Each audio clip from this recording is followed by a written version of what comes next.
한국 대사관 아닙니까? 맞는데요. 맞는데 그런 게 다른 게 아니라 내 이게 중국에 지금 와 있는데 좀 도와줄 수 없는가 이래서 내 습니다. 없죠. 북한 사람인데 내가 없어요. 국군 보는데 조국이 기억하지 않고 역사도 기억하지 않았으며 그리고 가족의 기억에서도 사라지는 그들을 저는 잊지 않았고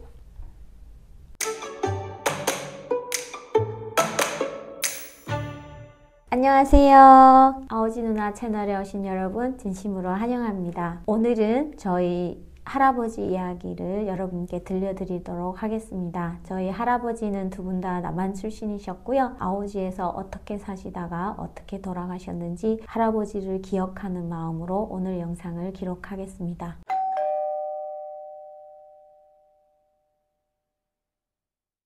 네, 저희 할아버지 두 분은 남한이 고향이신 분들이셨지만 본인들의 과거에 대해서 단 한 번도 자식들한테 말씀해 주신 적이 없는 것 같습니다. 공식적인 기록을 남기지 않으셨죠. 그래서 저희 부모님, 자신의 부모님들이 아오지에 정착했는지에 대해서 어떻게 기억하고 있는지 그것도 저는 잘 모릅니다. 저 역시 할아버지가 직접적으로 해주신 이야기는 전혀 없었기 때문에 어머니를 통해서 혹은 아버지를 통해서 들었고요. 외할아버지 같은 경우는 저희가 좀 오래 같이 살았어요. 할아버지하고는 한 4년, 5년? 중학교 때 같이 있었고요. 그 이후에 졸업해서도 같이 살았는데요. 이 과정에서 들려주신 이야기, 그 이야기들을 제가 기억했다가 지금 말씀드리는 건데요. 아오지에는 수많은 국군 포로나 남한 출신이 살고 계셨다는 것 정도는 알고 계실 겁니다. 두 가지 부류가 있었는데요. 첫 번째는 국군 포로셨고요. 그다음 두 번째는 저희 할아버지, 두 분의 할아버지처럼 우영군 출신이신 남한 출신자들이셨습니다. 근데 저는 사실 남한에 오자마자 할아버지를 찾으라는 권유를 받았지만 안 찾았어요. 왜냐면 우영군 출신이었기 때문입니다. 우영군은 어떤 의미냐? 남한을 위해 싸우지 않았고요. 북한을 위해서 싸운 군인이라는 뜻입니다. 그래서 남쪽에서 태어났지만 북쪽 군인이 돼서 싸우신 분들, 그게 우영군이시고요. 남쪽에서 태어나 남한군이 돼서 싸우신 분이 국군 포로라고 보시면 되겠습니다. 근데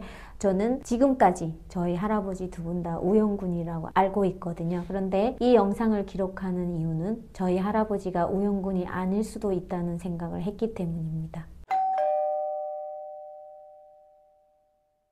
네, 몇 년 전에 제가 할아버지의 기억을 더듬어서 누군가에게 저희 할아버지가 우영군이다. 그런데 이러이러한 일 때문에 그 9월산 빨치산에 갔던 적이 있고 거기서 도망을 하신 이후 서울이 그 점령됐다가 다시 수복이 됐잖아요. 그 수복 당시에 할아버지가 서울에 오셨다가 북한군을 만났고 그 다음에 다시 북한군 쪽에 갔다가 러시아 쪽에 갔다가 오던 길에 정전이 된 이후에 고향에 갈 생각으로 기다리고 있었는데 고향 가고 싶은 사람 나오라 해서 나갔더니 그 자리에서 모두 쏴 죽인 겁니다. 그렇게 하고 나서 할아버지는 나가지 않은 자신을 다행이라고 생각을 하면서 어쩌면 아오지에 정착했다는 이 이야기를 기억해서 말씀드렸는데 이거는 어쩌면 스스로 우영군에 간 게 아닌 강제 징집일 가능성이 높으며 그 전에 할아버지는 국군이었을 가능성도 배제할 수 없는 겁니다. 그래서 이런 신분이 뒤바뀌는 과정이 전쟁 과정에서 굉장히 많았기 때문에 저도 할아버지의 진짜 신분은 무엇이었을까?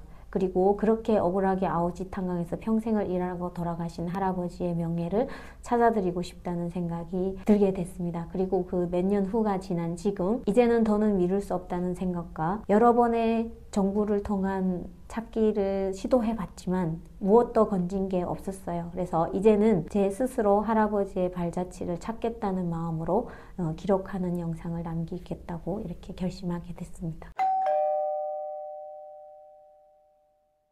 네, 국군 포로나 우영군이나 다 모두 아오지 탄광에서 일했습니다. 그런데 국군 포로에 대한 차별 대우는 훨씬 많았다고 보시면 됩니다. 일단 저희 동네에서 저희 어머니의 첫사랑이 국군 포로의 저기의 아들이었다고 합니다. 그런데 저희 할아버지는 우영군 출신이었고 그쪽 남쪽 남자 집안에 그러니까 저희 어머니가 사랑한 남자의 집안은 국군 포로였다는 거죠. 이거는 뭘 의미하느냐? 같은 남한 출신이지만 서로 다른 길을 갔다고 볼 수 있습니다. 그러니까 정부가 아예 그 선을 그었다고 보시면 되죠. 그래서 그 아오지 지역에도 우영군은 그나마 괜찮지만 국군포로는 더 엄한 대우를 받았습니다. 자식이 출세길도 막혀 있고요. 그리고 조선노동당 입당이라는, 그러니까 정치적인 뭐 이런 쪽에서도 배제됐다고 보시면 되고요. 그리고 국군포로인 경우에는 더 나아가서 감시나 감독 이런 데 있어서 더 심했을 수도 있을 것 같습니다. 그러면 우영군은 괜찮으냐? 우영군도 그 못지않은 대우를 받았다고 저는 말씀드리고 싶은데요. 뭐 당에 가입하거나 이런 건 있었지만 실제로 그들은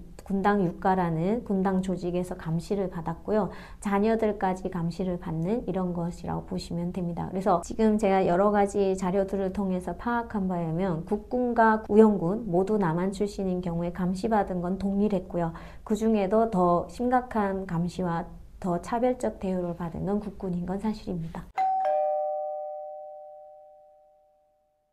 저는 그게 북한 당국이 지금까지 아오지 탄광에서 남한 출신들을 감시했던 이유 중에 하나라고 보는데요. 이 둘을 갈라 넣음으로 인해서 그 둘 간의 적대 계급을 통하고 이들이 단합해서 탈출을 할 수 있는 기회를 박탈하기 위한 북한 정부의 꼼수라고 저는 보여져요. 왜 같은 남한 출신임에도 불구하고 이렇게 했을까? 그리고 지금에 와서 다른 자료들을 찾아보면은요, 저희 할아버지 같은 경우에 오히려 강제로 우영군이 됐을 가능성이 높습니다. 왜냐?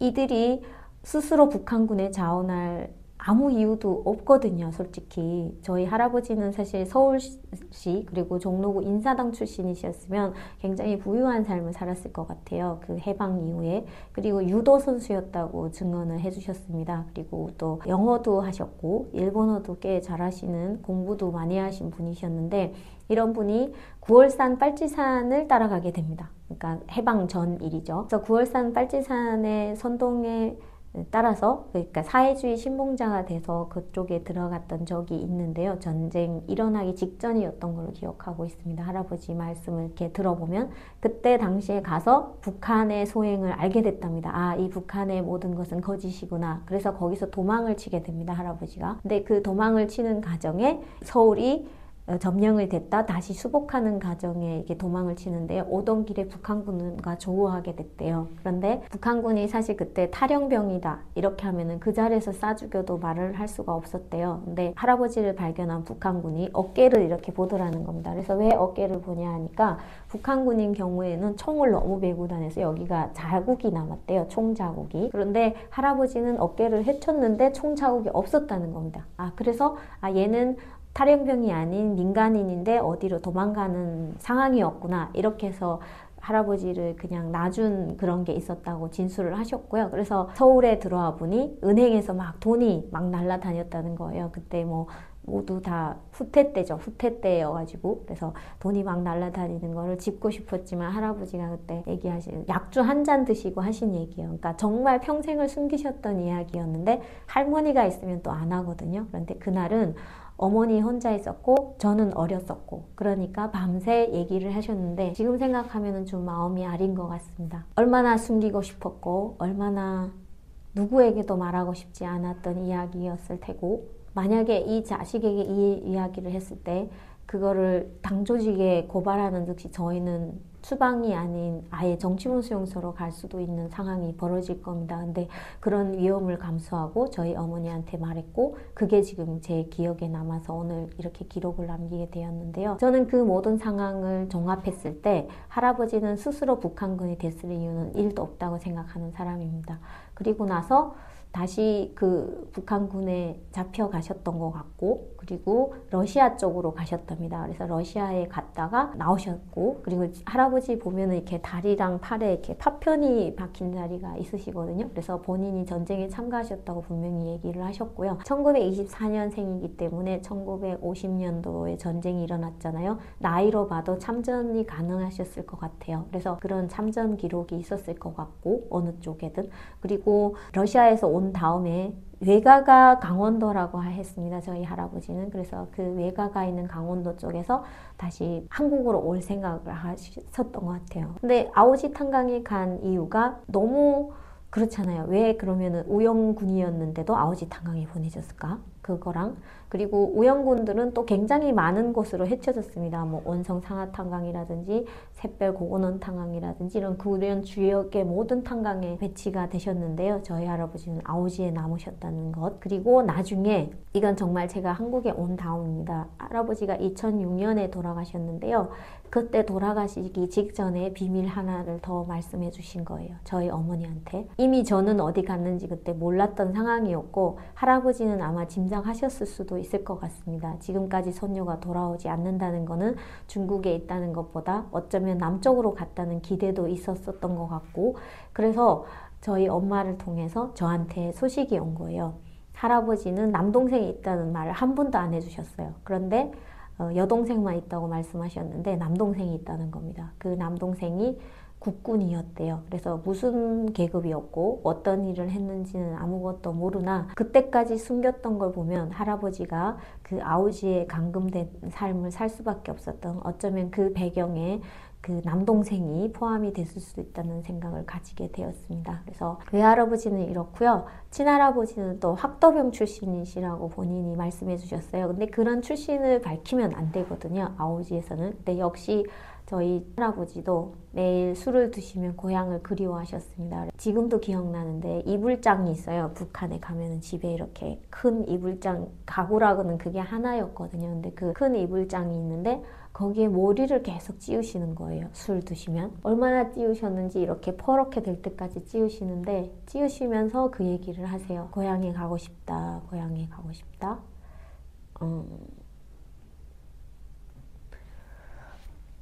그러셨죠.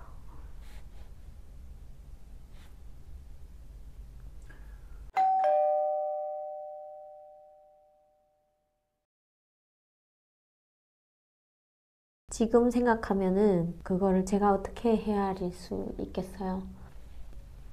사실 비전향 장기수는 저희 할아버지 같은 분 중에 한 분인데 북한 출신이를 말하는 겁니다. 그래서 남한에서 전향을 하지 않으시고 끝까지 사회주의를 신봉하셨던 분, 그분을 이인모라는 분이 대표적인 분이신데요. 90년대 중반에 북한이 정말 남한 정부와의 여러 협상 끝에 그를 데려가는 쾌거를 이루게 되는데요.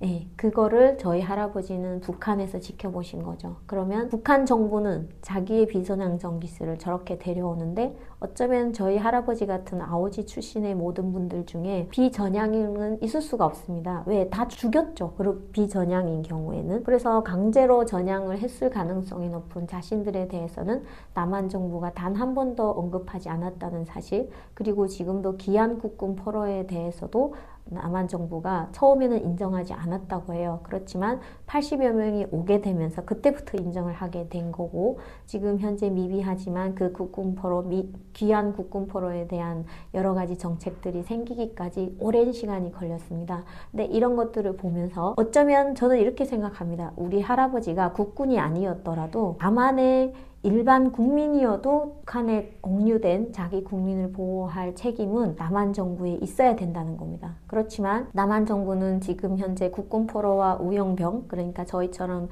강제 전향하신 모든 분들에 대해서 똑같은 잣대를 대지는 않는 건 사실일 뿐더러 지금 현재 우영병에 대해서는 어떠한 자료도 남아있지 않다고 합니다. 그러면 그들은 과연 어느 나라 사람일까요? 할아버지는 분명 종로구 인사동이 고향이신 분이었고 친할아버지는 경북 영양이 고향이신 분이었단 말이에요. 그래서 그런 부분에 있어서 사실 저는 처음에 이 내용을 요즘에 알게 됐습니다. 한 책을 통해서 보게 됐는데요. 아무도 데리러 오지 않았다라는 책을 보게 됐는데요. 그 국군 포로들의 수기를 보면서 저희 할아버지의 아픔이 더 많이 오게 되었고, 어쩌면 외면하고 싶었던 이 모든 상황이 저라도 찾아서 그분들을 기려야 된다는 생각을 하게 되었고, 그 중에 저희 할아버지 두 분이 있기 때문에 이 영상을 찍기로 마음먹은 계기가 되었던 것 같습니다.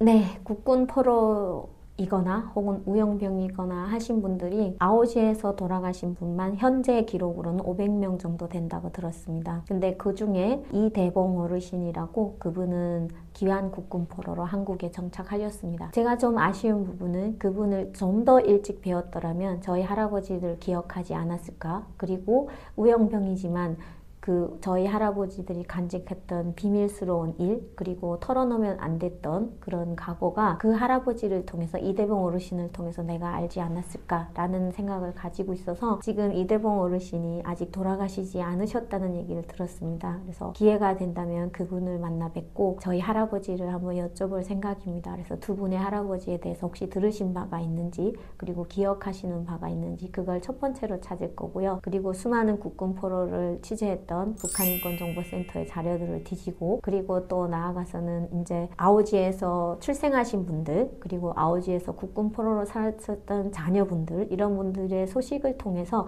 그들의 모든 데이터를 제가 모을 수 있는 한 모으고 싶습니다. 그렇게 해서 국가가 하지 않는 일 제가 할 거라고 지금 그런 마음을 가지고 있고요. 그렇게 해서 제가 하고 싶은 것 무엇이겠습니까? 바로 우리가 역사의 분단 안에서 있을 수 있었던 이런 아픈 슬픔을 기록하고 그들을 기억하는 것, 이게 제가 하고 싶은 일인데요. 저는 또 할아버지 두 분 다 그 한가운데 있으셨잖아요. 그래서 세 번째 소원이 제가 돈을 벌 수 있다면 벌어서 그분들을 기억하는 작은 추모비를 세울 계획을 가지고 있습니다. 그 의미는 이겁니다. 조국이 기억하지 않고 역사도 기억하지 않았으며, 그리고 가족의 기억에서도 사라지는 그들을 저는 잊지 않았고 우리는 기억한다는 걸 거기에서 드리고 싶어요.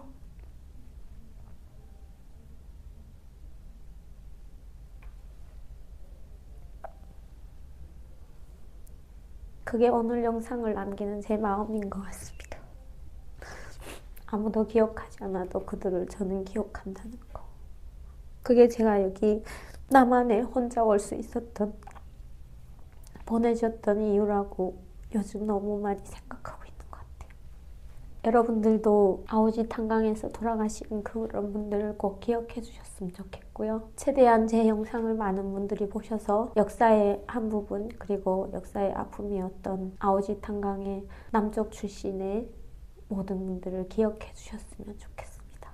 꼭 기억하고 싶었던, 그리고 여러분에게 알리고 싶었고 또 남기고 싶었던 얘기를 이렇게 하고 나니까 후련한 마음도 있는 것 같습니다.